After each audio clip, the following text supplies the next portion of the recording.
been quite a while since I went live, so I kind of wanted to come back on and speak about some stuff that I was listening on A Diary of a CEO, or by who is Stephen Bartlett, right? Who's run by Stephen Bartlett, and he brought on a guest recently that spoke about mental anxiety, what is perceived as resilience, and how do you manage, right? All these things, because most of us always control our anxiety, right? Or we try our best to be as resilient as possible, because I think most people tend to tend to hide their feelings. People tend to block their pain receptors, right? When we are feeling stressed, sometimes some of us don't bring it down or relieve it in a healthy manner. So a lot of us these days, especially when you are using your handphone very regularly and you're scrolling through your feed, Instagram, on any part of social, or you're mostly on your mobile phone, it also goes to show that you potentially could be very, very stressed and you have a high level of anxiety. So when I thought about it, I was like, oh, okay, that was something that I was doing a large part of the last, I think, 6 years. So during the whole crypto market, right, at that time was 2017 to up to 2019. I always wanted to keep up with the information, right? And because I was trying to keep up with the information, I was constantly not able to get a good night's rest. So that means even though I had the habit of putting my phone outside of my room, I would tend to wake up in the middle of the night. I want to check either Twitter or my feed, right, which I have set in such a way to get any form of crypto related news. And at the time, there was also Telegram as well. Then I asked myself, okay, so this was basically my habits. I was also not working out regularly. I was someone who was sedentary. I became sedentary. I was actually never sedentary before the whole crypto market went crazy. Then I told myself, okay, I didn't like the fact that when my community would like start talking about a certain cryptocurrency or a token, and I would not know about it. So there was always this chase, right? There was always this chase to just be informed. And I think a lot of people, to a certain extent, are like that. They are subconsciously like that. Even though, and also it's very understandable, right? When you are on your mobile phone, you tend to want to like just scroll through, and you seem to find a lot of content. It's just very immersive. There's always something new or something that yet to be discovered that you don't know. So it's very addictive. So when it becomes very addictive, coupled with the fact that you are also stressed out at work, with a relationship, with a business, then you kind of don't really know how to de-stress in a healthy manner. So nowadays, I would tend to focus on working out, and I create and cultivate very healthy habits to build upon that healthy lifestyle, right? Like, how do I not do all these things? So for example, the first thing, I get up in the morning, I do not look at my phone. However, I will give myself about 15 to 20 minutes to just prep. Like I will take a cold shower. I will send like prep my kids for school, and then I will be planning to go for a walk. Now obviously that will have some interaction, right? Because I have to select my podcasts that I would like to listen to, and I have a few podcasters that I kind of want to listen to during my walk.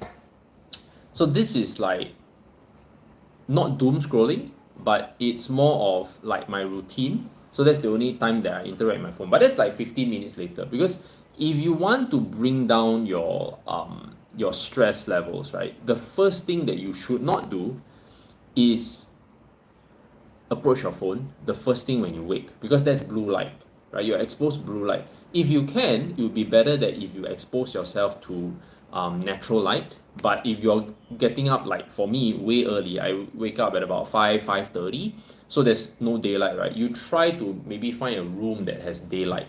So that kind of helps your body to know that, oh, okay, it's time to wake up. Second is not having anything processed in the morning. Always look for natural foods if you're someone who likes to eat breakfast. So there was a period of time that I did not want to do any, I didn't want to get any food in the morning. Okay, I didn't want to get any food in the morning because personally for me, right, I am someone who can run on no food for a good period of time. So I practice a intermittent fasting. This is just for like trying to get my body into a healthy regime of autophagy, right? Autophagy is basically you're just recycling the cells in your body and giving your body time to repair. It's not just the sleep, but it's also the fact that you practice not consistently feeding your body all the time. Now, feeding your body is essential, but you don't want to keep feeding it. Like, for example, don't have this misconception, right, that you have to always be eating an X amount of time. Unless, of course, if you are like a professional bodybuilder or something like that, where you need an X amount of calories to maintain the high level of muscle mass for a competition, then that's different. But or you're a strongman or you're a pro athlete. But if you're now like me, I'm just doing lifestyle stuff. I don't need to be eating like literally every meal. Like everyone feels that, oh, every time breakfast, lunch and dinner, I just basically eat a very heavy breakfast, I would say brunch, right? And then at 6 or 7 o'clock I eat my dinner, and that's about it. Within that window, I will still if I feel peckish, I won't like restrict myself. I'll have some dark chocolate, I'll have some nuts, preferably Brazil nuts, almonds, macadamia nuts. So I have this like tub of nuts that are not non-salted, they're just natural, and I'll just pop them into my mouth and start walking around. Yeah, I mean, you don't be stressed when you are trying to work out a new regime for yourself. I think how I managed to do it very successfully, because some of you may have known me from back in the day, where I actually put on a lot of weight.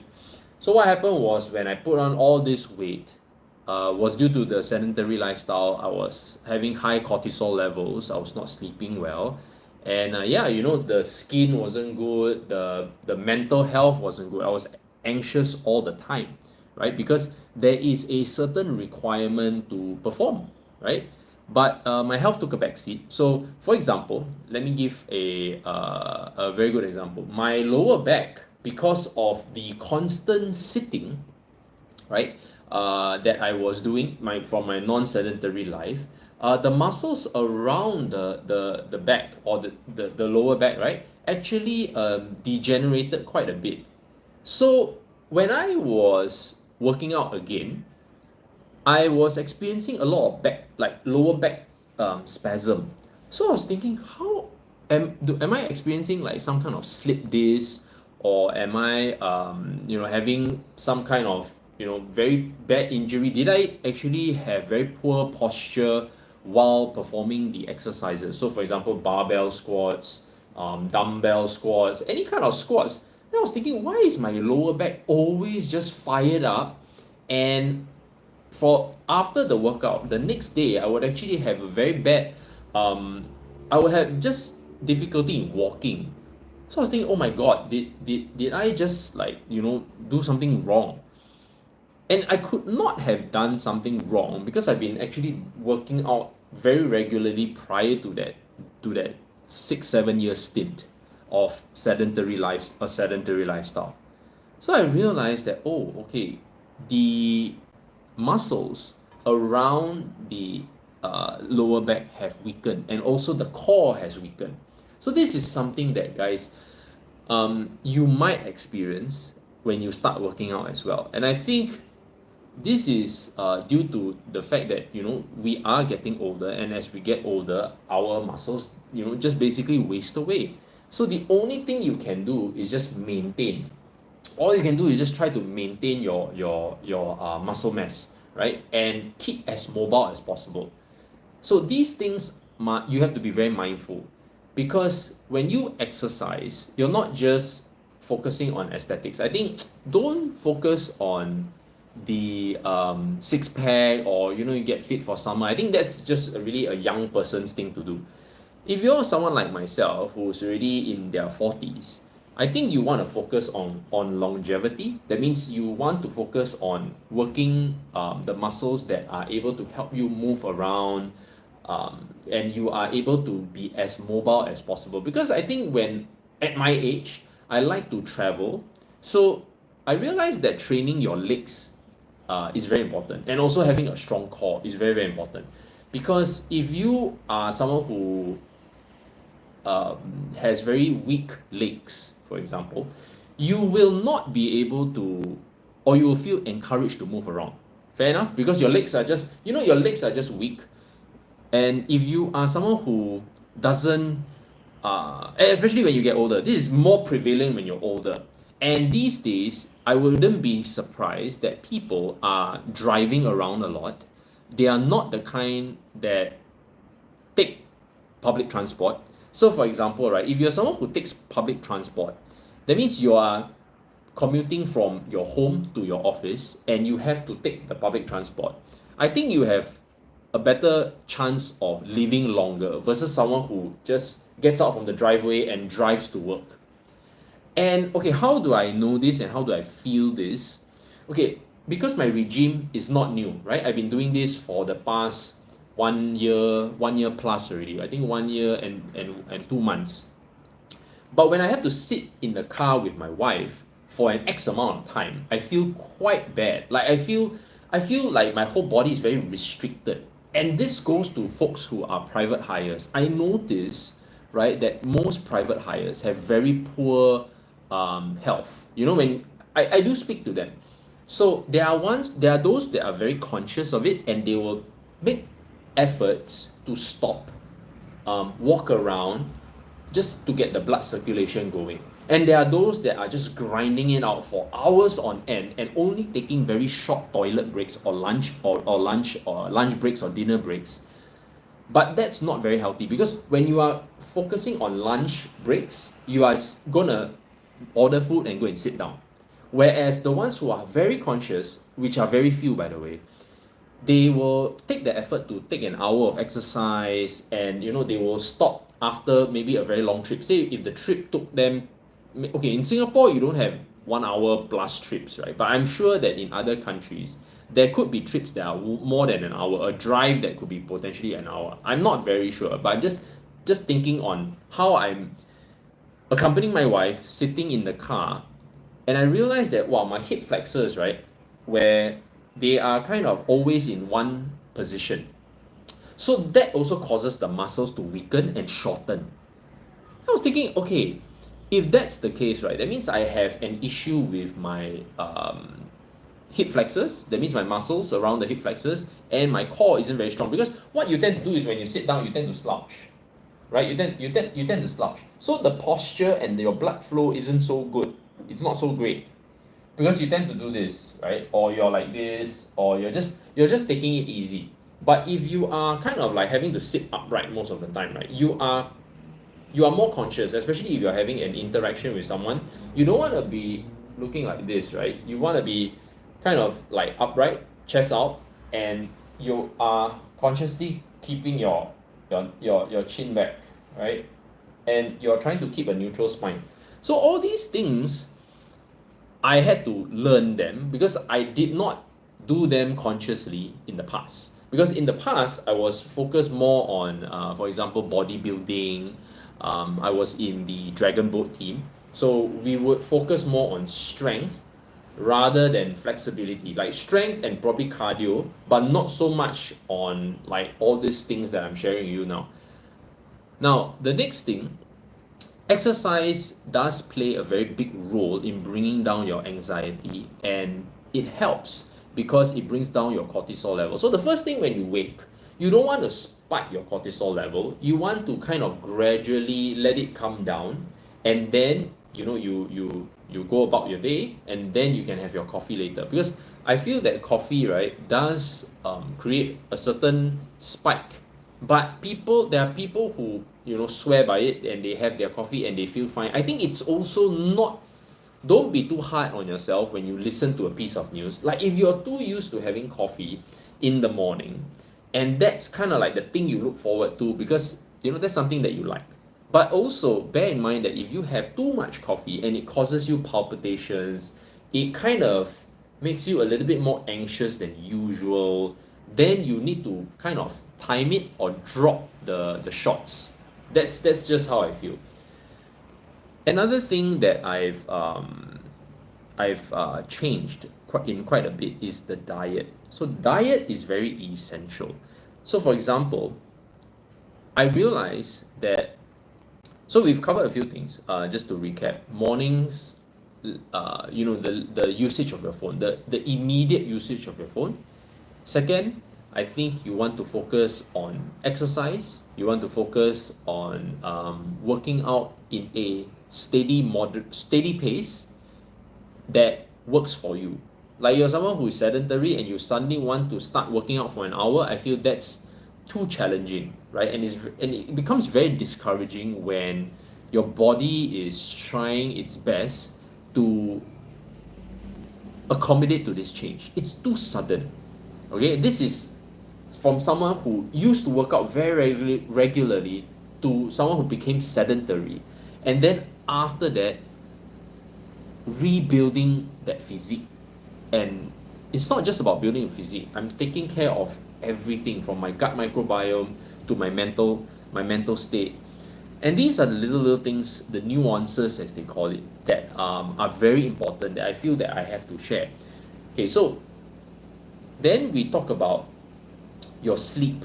I think sleep is, I forgot about sleep. You see, there's so many little things. So sleep is something that you cannot sacrifice. Sleep is so essential to helping your body just regulate its metabolism, to recovering, to kind of rebuilding, especially. You want to build, you want to grow, you want to have good mental health, you have to sleep. And in the past, during the crypto days, the crazy crypto days where I didn't know how to manage it, right? I was always just sleeping 3 to 4 hours and living a sedentary life, eating poorly.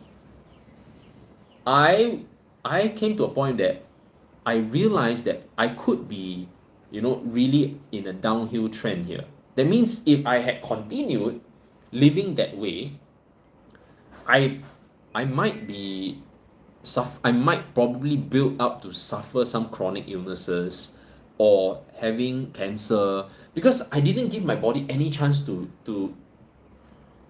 any chance at all. I don't drink and smoke, but that doesn't mean that I wouldn't be susceptible to all the things that people suffer from. You see where I'm coming from? So now, when I think about it, I was like, wow, that was a scary time in my life. And I wasn't young already. I was already in my mid-30s when the whole crypto market started to boom. And then now when I think about it, I was like, wow, okay, thank God that I have a chance. And the reason why I know this, because I was fearful. And after I started re-evaluating my life, finding a routine that is suitable and viable to focus on my health and longevity, I want to also let you guys know that I went for a full blood test, stool test, blood fat, just check everything, right? To know that I didn't damage it too much. Because 6 to 7 years of living a sedentary life and not having the right practices to take care of my mental health did take a toll on me. How do I know this? I was very easily agitated. I was always frustrated with my daughters. Like very little things, right? I would be very frustrated with them. I would get angry with them. I wasn't very tolerant with the people around me. For example, like my parents, I was not very tolerant, not very patient.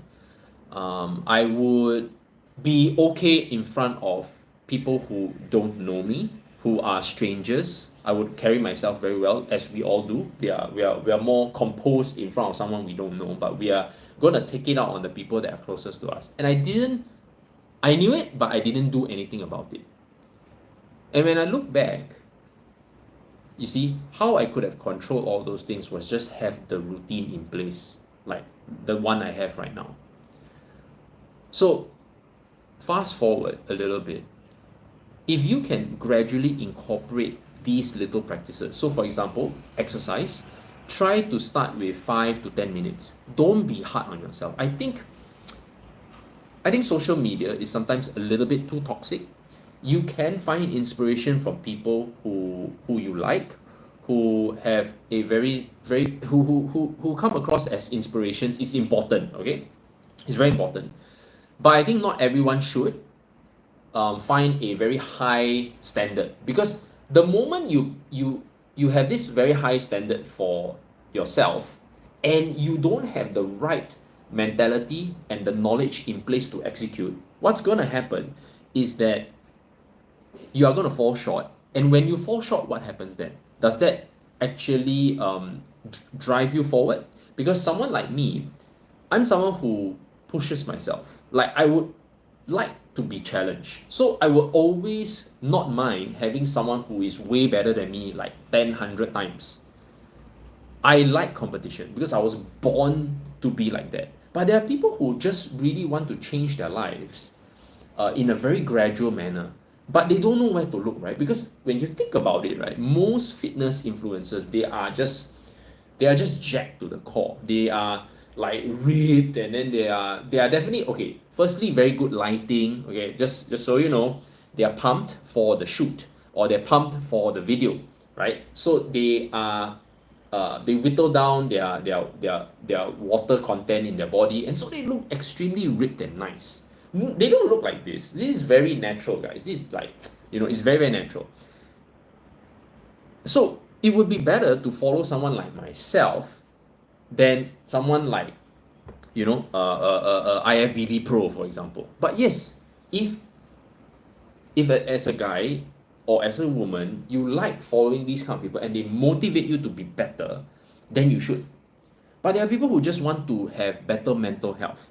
They just want to have better cardiovascular, they breathe better. They know that at night they sleep better. And by the way, when you are not having a good HRV, right, you tend to also, it's an indicator that your body needs help. HRV is heart rate variability. So this is something that you have to measure. I think in the US and certain parts of the world, Whoop is more popular. I'm just using a Fitbit because I'm not too into too much matrix, right? Because sometimes you're having too much matrix, then you get very competitive because they also put into a leaderboard and all that shit. I think overall, you want to build a routine that is sustainable. You know what I mean? A lot of people love creating resolutions. So I kind of made a post, right? That if you are gonna, I made a post before the new year, like what's gonna turn to the new year, and a lot of people love creating resolutions only to not fulfill or keep them. So I was like, what the hell? Like, try to keep a routine, right? And build upon it. Like, okay, for the first, and every routine takes about 8 weeks. You need 8 weeks, that's 2 months, okay, to finally say that this new thing in your life, let's say we start from ground zero, we talk about a sedentary person, to walk, right, to go and walk on a daily basis, which is totally fine because that's very low impact. It's already a new regime. So it takes 8 weeks for you to just start to walk once to twice, 15 to 20 minutes. Let's just say 15 to 20 minutes consistently so that you can get a good pace in. It takes 8 weeks because you have your work, you have your family to take care of. a lot of million and one things. And then not forgetting you are still probably very distracted with the usage of your mobile phone, right? So you don't even know how. I see people who are walking, right? They are looking at their handphone while they're walking. So this is the part where you know that they are very glued to it. But at least they are making an effort. I am not trying to say that I'm any better, because when I was addicted or when I didn't know how to control myself, yeah, I was always on my phone. But nowadays, because I'm more aware and I've already built that routine, I know how to, I know how to control it. So this is something that routines need 8 weeks. So that's the next tip. I'm not counting, by the way, because everything is just, as you know, when I do stuff, I always like to fire from the hip. I never like recorded videos. I feel that, okay, another thing, everyone's kind of talking about AI and artificial intelligence and all that. Sure, that's all good. AI definitely has a place in society these days, especially when you talk about mundane things that creating descriptions, and people who are like myself, who are not very literate, like very high level of literacy, where I can write out a composition of stuff or a nice to the point description. No, but interactions are very important. I feel that if you are someone who has built yourself, right, to let's say your physique, you start taking care of yourself, your human interactions are gonna go up.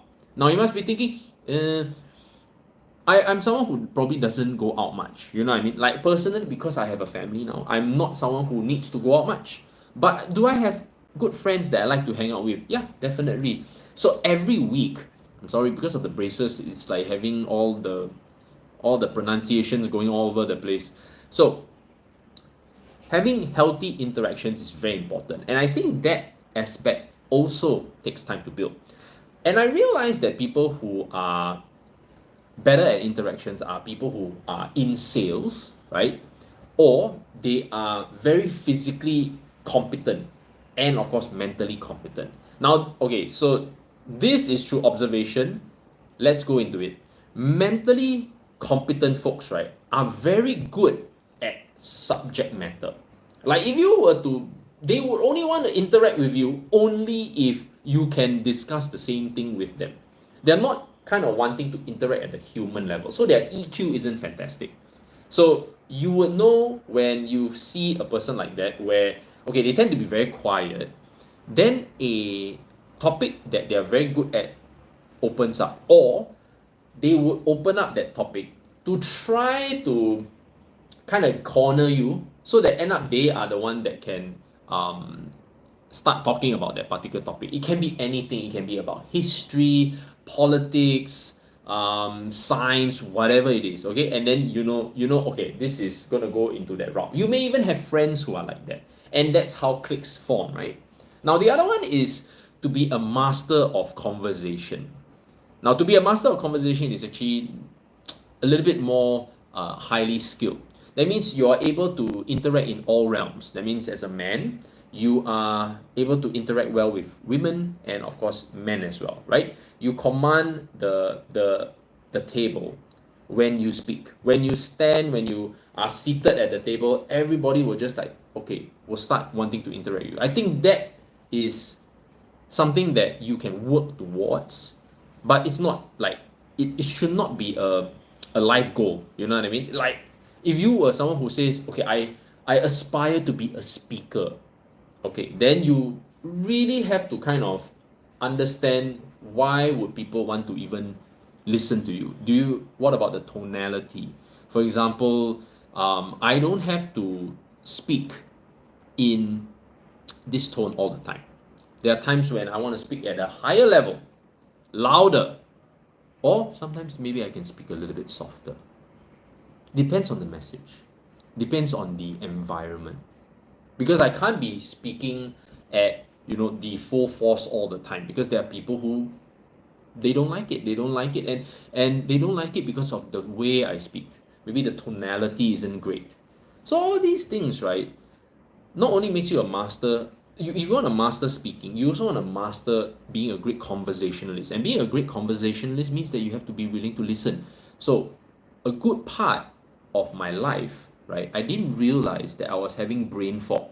So after a certain time with interacting with someone, right, I would actually not be able to listen to what they're saying, especially if their tone is monotonous or they speak very softly or very slowly.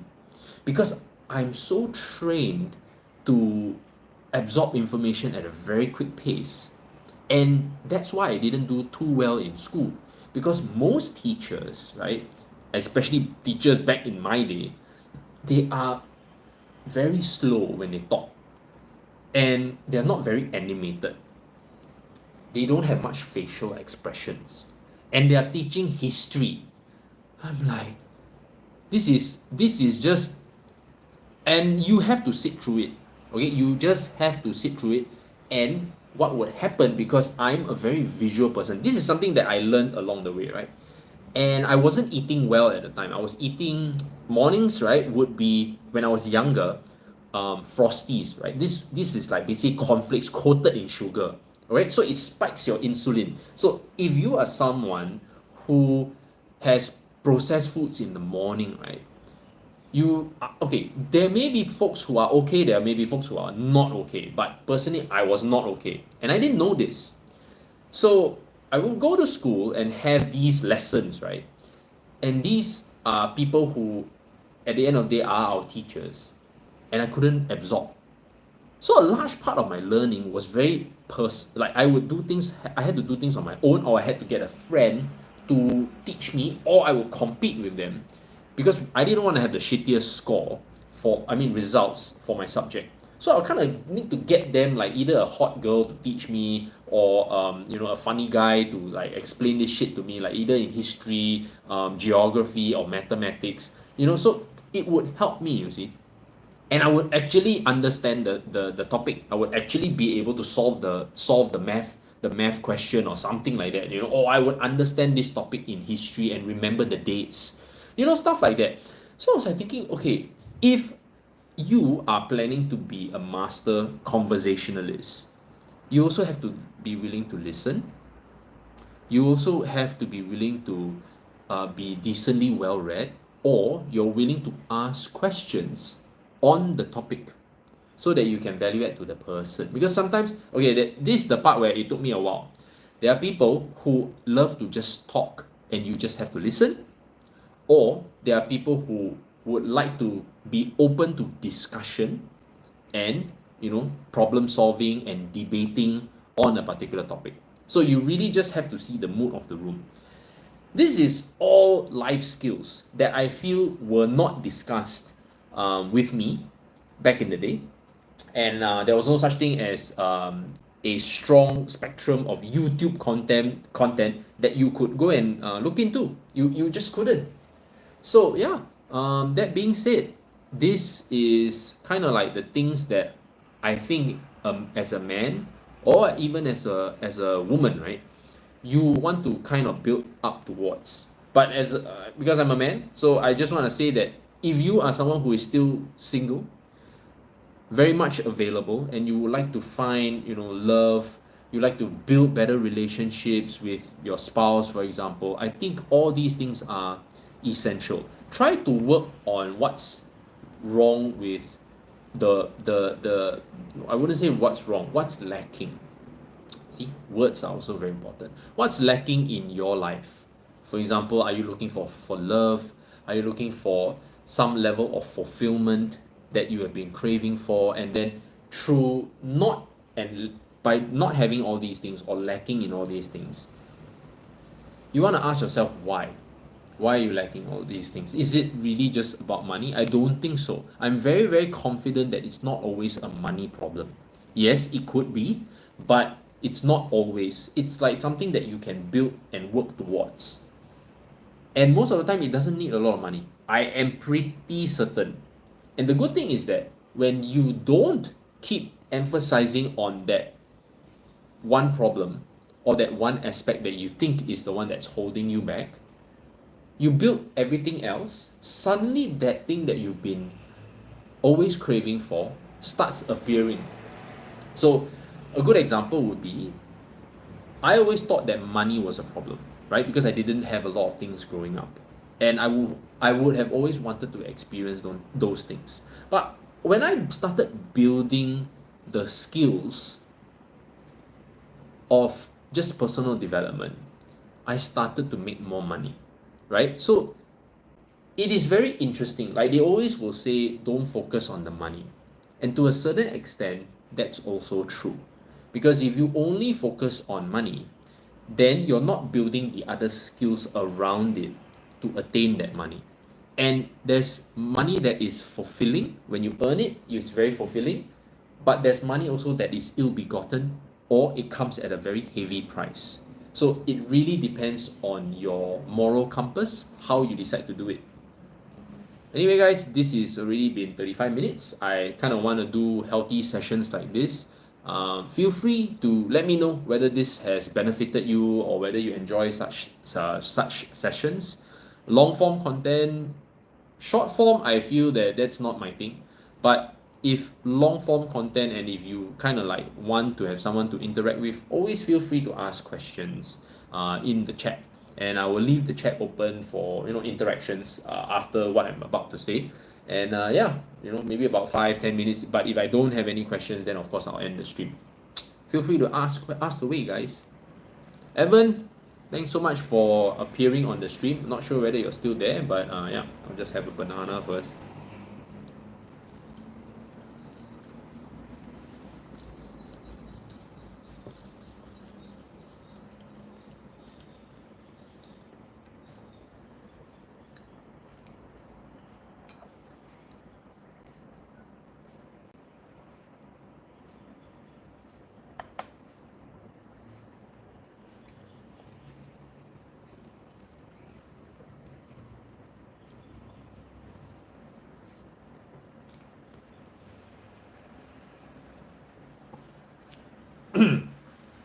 So bananas, right?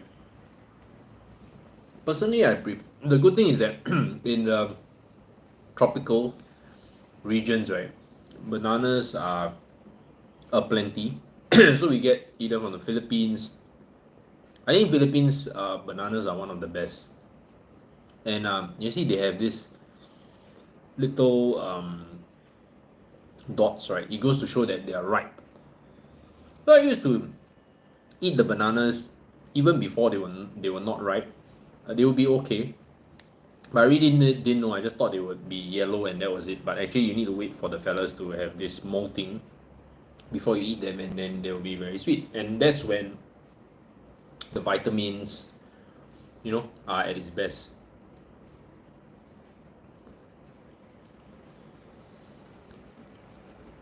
This is my so-called first meal. I said I wake up at 5:30. I go for my walk, or I will go for a gym session. I like to train empty stomach. I don't know. I just feel good these days. I always used to think that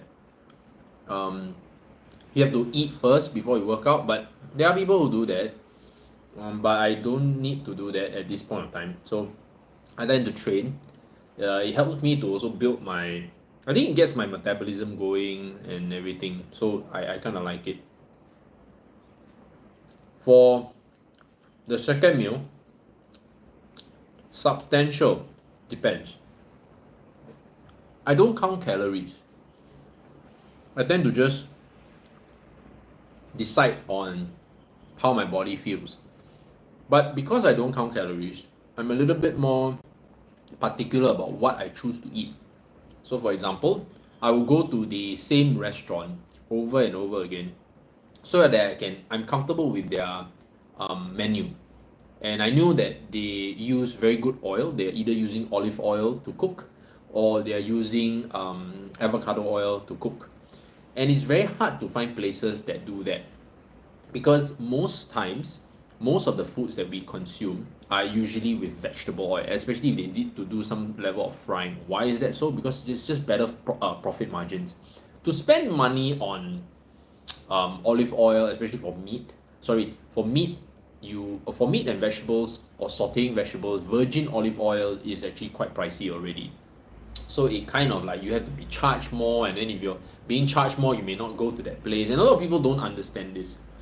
So why are people who are always eating out, they still work out, but they still eat out, and end up they are still having high blood pressure, they're still having some kind of plaque buildup. That means plaque, when I say plaque, means in their arteries they're having fat buildup.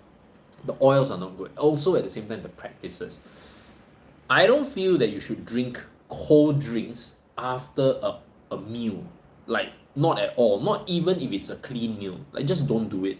Right? Just drink plain room temperature water is good enough.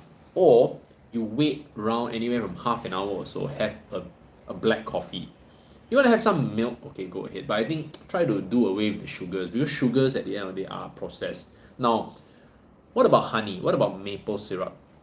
I think honey and maple syrup occasionally is really not a big deal. I like fruits are sweet. What? Oh, yeah. So there was a period of time when I first started. I also did the whole keto diet. Okay, so the keto diet was good for me to reduce my body weight relatively quickly with my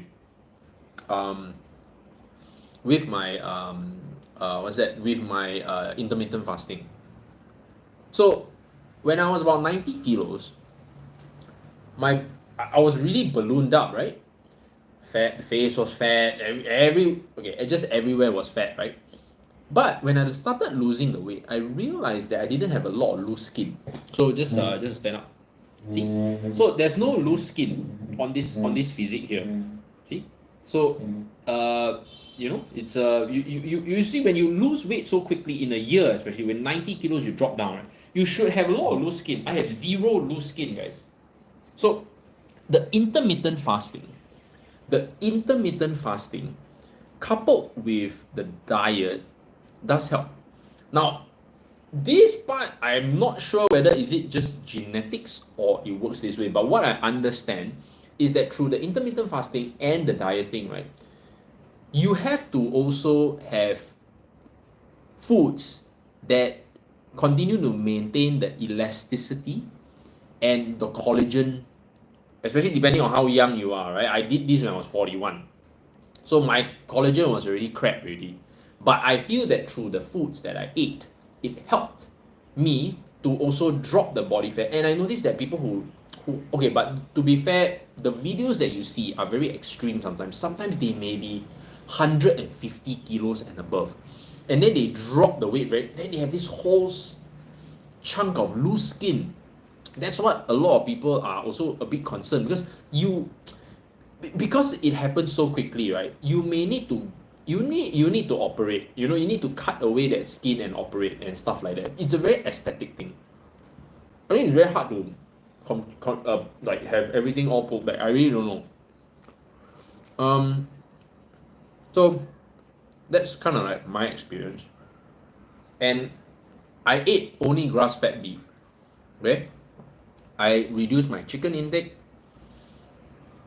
The only thing that I ate was eggs, right? Eggs. I ate a lot of vegetables. So any kind of vegetable that you can think of, I ate.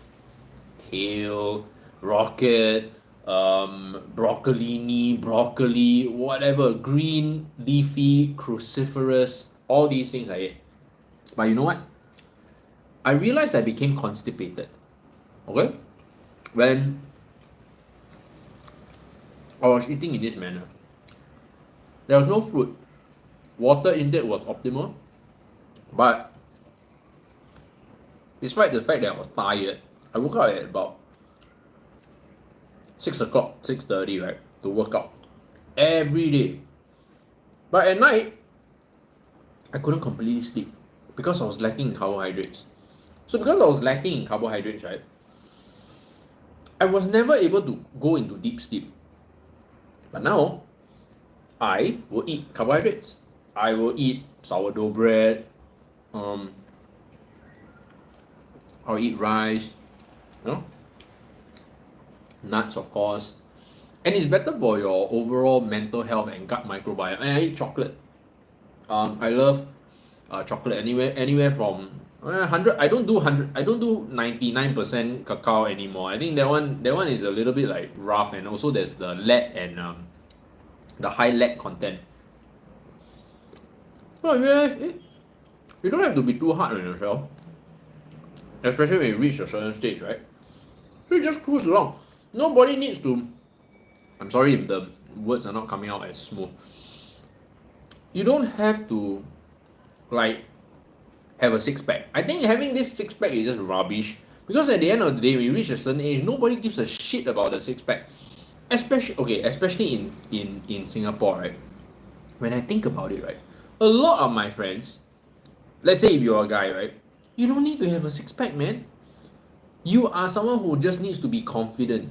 You need to be funny, you need to be intelligent, you need to be witty. I think these are more, and be a very good person. I think being a very good person helps you out more than the six pack. Yeah, I be very honest, the six pack is a very personal thing.